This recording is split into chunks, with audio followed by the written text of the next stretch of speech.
los cargos del ejército, quienes apenas podían ocultar su desdén hacia él. Dimos un largo paseo por la avenida circular que hay en la parte de atrás de la Casa Blanca y no dejaba de culparse. Se maldecía por haber confiado en lo que él llamaba los expertos. Decía, he llegado hasta aquí por no confiar en ellos. ¿Por qué no lo haría también en esta ocasión? Se maldecía. Los expertos le habían confundido, pero a partir de ahora quería solo gente con cultura general a su lado. Nos quería a Robert Kennedy, su hermano y a mí. Éramos los dos hombres del gobierno que posiblemente mejor le conocían y mejor sabían en qué estaba pensando. Los que compartían más sus metas, sus objetivos y los que mejor querían proteger sus intereses. Robert Kennedy, en especial, se iba a convertir en el protector principal de los intereses de su hermano, tanto políticos como personales. Estaban completamente compenetrados los dos. A menudo no hacía falta una frase entera, sino que ya sabías por una seña con la cabeza, o por un guiño, una sonrisa, o un fruncimiento de cejo, o un comentario, que los dos sabían perfectamente lo que el otro quería decir. Confiaban plenamente el uno en el otro. Mi hermano Bob siempre le decía la verdad sin tapujos. Le daba tanto las buenas noticias como las malas. Poco después del fracaso de Bahía de Cochino se produjo una extraña secuencia de sucesos que amenazó con atrapar al presidente en un escándalo sexual.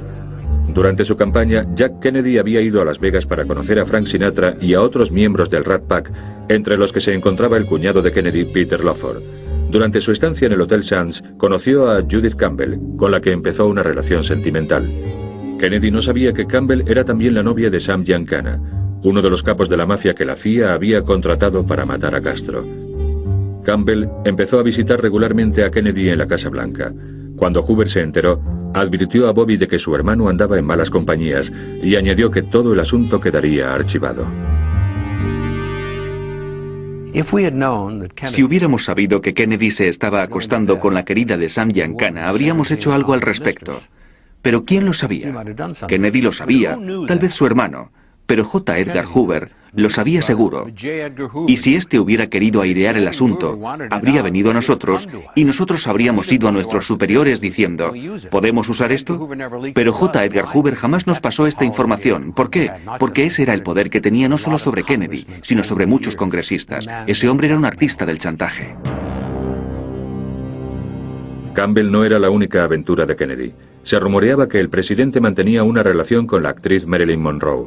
También se hablaba en la Casa Blanca de un asunto con Pamela Tornor, la secretaria de prensa de Jackie, y de unas sesiones en cueros en la piscina de la Casa Blanca con dos secretarias apodadas Fiddly y Fadley.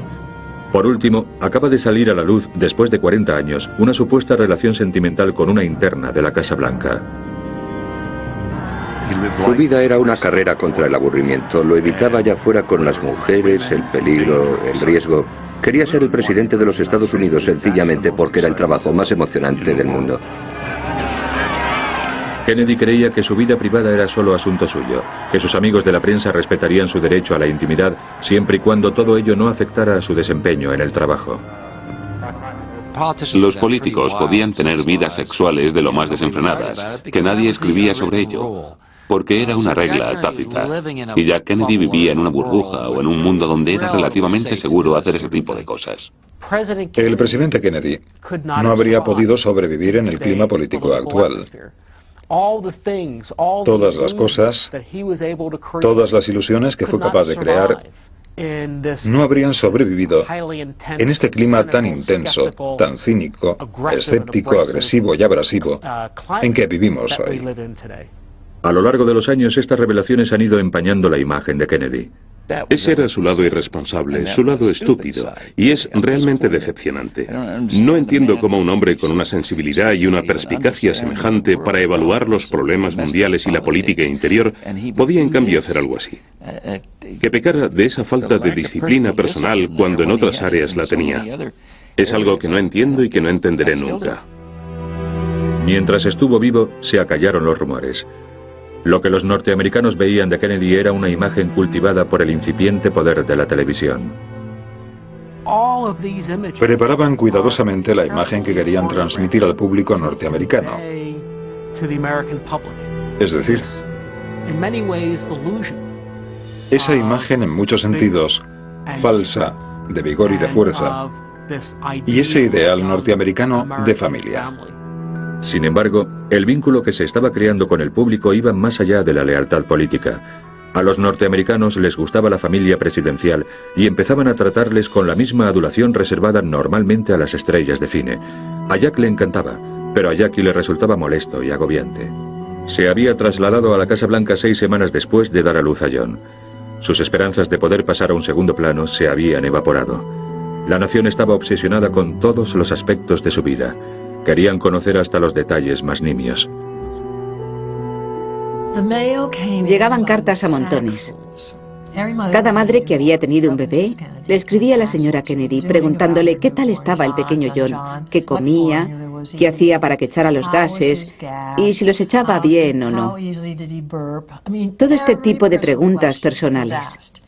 A todas les respondíamos: el pequeño John está muy bien, y la señora Kennedy agradece su interés, pero no puede entrar en ese tipo de detalles personales, como usted comprenderá.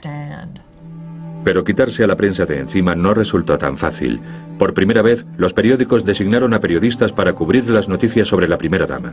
Todo lo que Jackie pensaba y hacía era noticia, pero a ella le costaba trabajo adaptarse a la vida bajo la constante vigilancia del servicio secreto.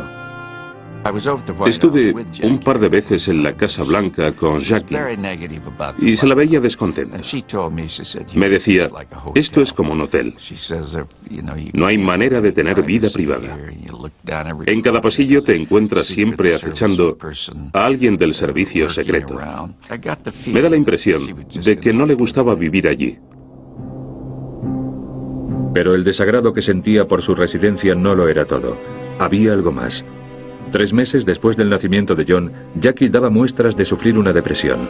Cogió a los niños y se marchó de Washington a la residencia familiar de Palm Beach, en Florida.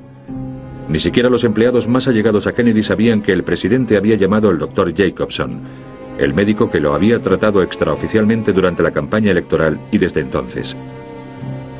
El 12 de mayo, Jacobson llegó a Florida para tratar a Jackie.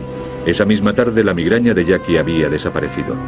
Del círculo de íntimos de Kennedy, solo Bobby parecía estar preocupado con el papel que Jacobson desempeñaba en la vida, no ya de Jackie, sino del presidente.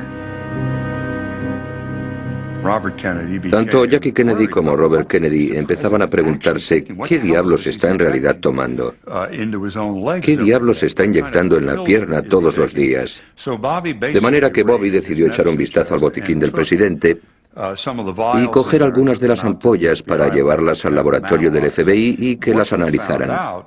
Descubrió que lo que el presidente estaba tomando, por lo menos en ese caso, eran anfetaminas. Estaba tomando speed. Entonces no era ilegal, pero su uso era restringido. Bobby sabía que ese tipo de drogas podían matar. De hecho, mucha gente había muerto a causa de ellas. Así que decidió hablar con su hermano, pero Jack Kennedy le dijo: me da igual, aunque fuera pis de caballo. Hace que me sienta mejor y eso es lo que necesito, y ahora sal de aquí. Hacia la primavera de 1961, Kennedy iba a depender de Jacobson como jamás habrían podido imaginarse ninguno de sus otros médicos, y mucho menos la nación.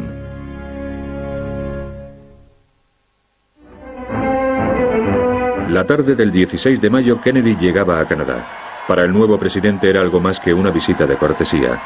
El primer ministro canadiense John Diefenbaker se oponía a los intentos estadounidenses de utilizar armas nucleares en terreno canadiense y expresaba sus dudas acerca de la retórica que el nuevo gobierno empleaba para referirse a la Guerra Fría.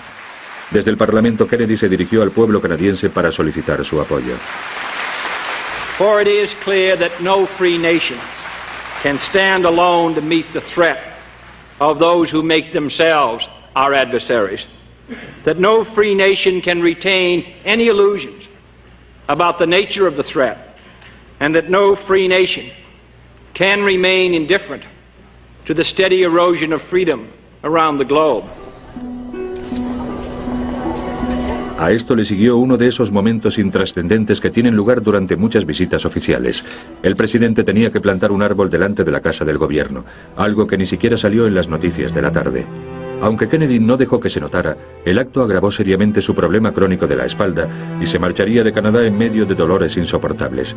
En la base aérea de Andrews no se ocultaron las muletas ni la carretilla elevadora que se empleó para bajar al presidente del avión. El asunto de la salud del presidente, que se había logrado encubrir durante la campaña, era ahora más grave. A partir de ahora, una gran parte de su vida diaria estaría dominada por su lucha contra el dolor. A veces se pasaba horas en la bañera o se daba hasta 5 duchas diarias de agua caliente porque la hidroterapia le aliviaba el dolor de la espalda. Supongo que porque relajaba los músculos. En 1961 le dijeron que si no fortalecía los músculos de la espalda y del abdomen mediante ejercicios, había muchísimas posibilidades de que acabara en una silla de ruedas mucho antes de que se cumpliera su mandato. Nada de esto resultaba nuevo para su familia, ya que habían visto cómo Kennedy sufría de la espalda toda su vida adulta. Era algo totalmente normal, tan corriente, y se presentaba cuando menos lo esperabas. Igual estaba plantando un árbol en Canadá y al hincar la pala en la tierra, ¡boom!, aparecía el dolor y le duraba 2 semanas y media. O al coger un maletín y salir de un coche, ¡boom!, otra vez. Era algo constante, siempre tenía dolores. Muchas veces, al volver a casa después de un fin de semana, en lugar de quedarse cenando con nosotros o lo que fuera, se iba directamente a la cama y no se levantaba en 2 o 3 días para descansar la espalda. Así era su vida. La Casa Blanca de Kennedy estaba habitada por una miríada de especialistas médicos cuya misión era tratar de aliviar los síntomas del presidente. Uno de los médicos personales de Kennedy, Janet Travell, fue nombrada médico interno. Pero desde el principio el cuidado del presidente no estuvo en manos de un solo profesional. La asistencia sanitaria que recibía Kennedy era muy complicada.